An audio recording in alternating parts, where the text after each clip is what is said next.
Hello everyone. The company that I am going to present today is Indraprastha Gas Limited. So IGL is basically a city gas distribution player, that is CGD. It is engaged in the business of supplying natural gas. It operates in Delhi as well as its adjoining areas, and it also has two subsidiaries through which it operates in UP as well as Pune.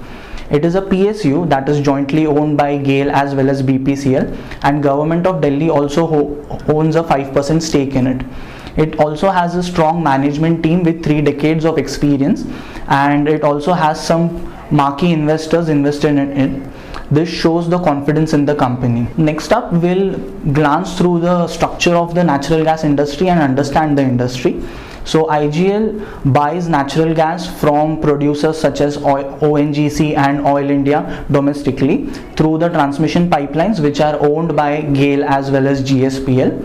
Then it transmits this gas to the final consumers for consumption. It also imports natural gas from international players such as RasGas and British Gas. And whenever the natural gas is imported, it is imported in a liquid state, and after importing it at the ports, it is again converted into gaseous form. So this process is done by players such as Petronet LNG and Shell in India. Now IGL basically caters to 4 types of segments. First one is CNG, that is compressed natural gas, which we use in our vehicles and cars. This forms the majority of the business and it contributes to 74% of the volumes. Next is PNG domestic, which is piped natural gas, which we use at our homes for cooking. This contributes to 6% of the total volumes. PNG industrial and PNG commercial contribute to 13% of the volumes. PNG industrial is the one which is used in the big factories for their power fuel requirement, and PNG commercial is used for cooking in our local restaurants and McDonald's, KFCs, etc. PNG trading forms around 7% of the overall volumes, and this is where IGL supplies the natural gas to its peers. As you can see, IGL has almost doubled in size over the last 5 years, and now it is the largest player in India in the CGD industry.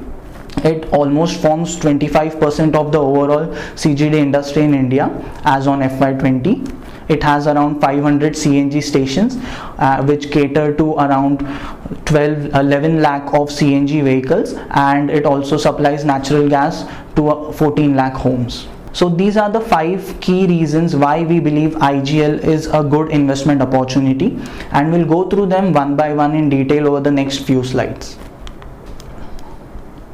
So the first one is natural gas has some inherent advantages compared to the competing fuels.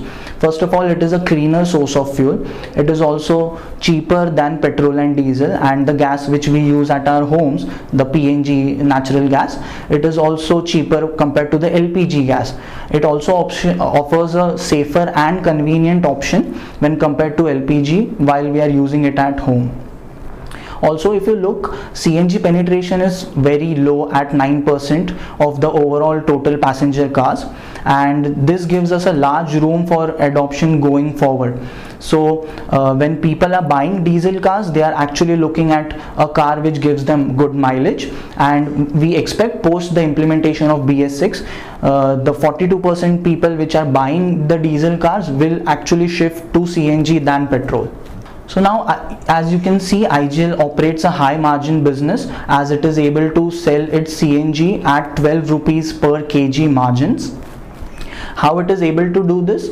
Firstly, it has pricing power due to the monopolistic nature of business, and it also enjoys the substantially lower prices compared to petrol as well as diesel. That is why it is able to price its product at a premium pricing range.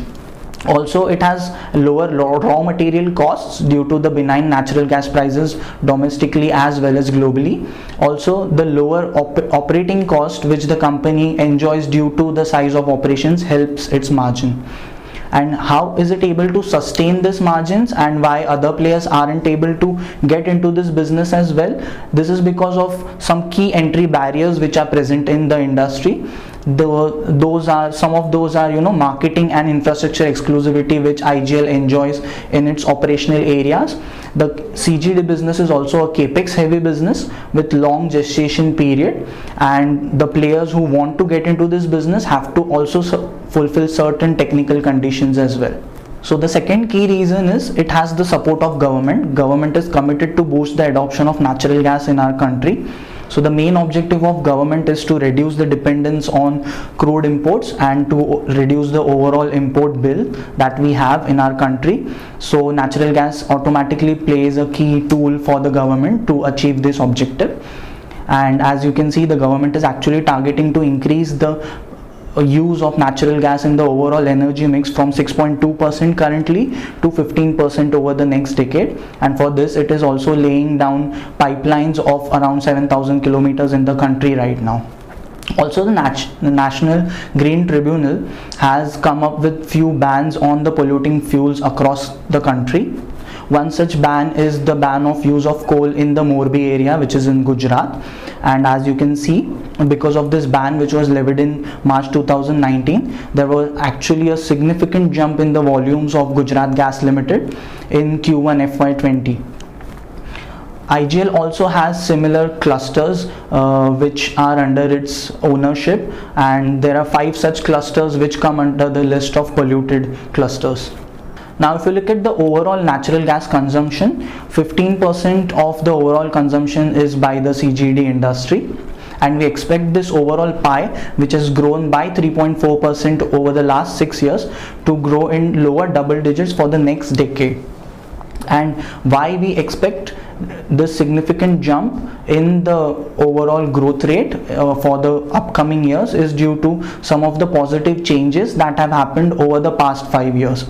So if you see, the major revolution which happened was the shale gas revolution in 2015, which resulted in lower natural gas prices globally.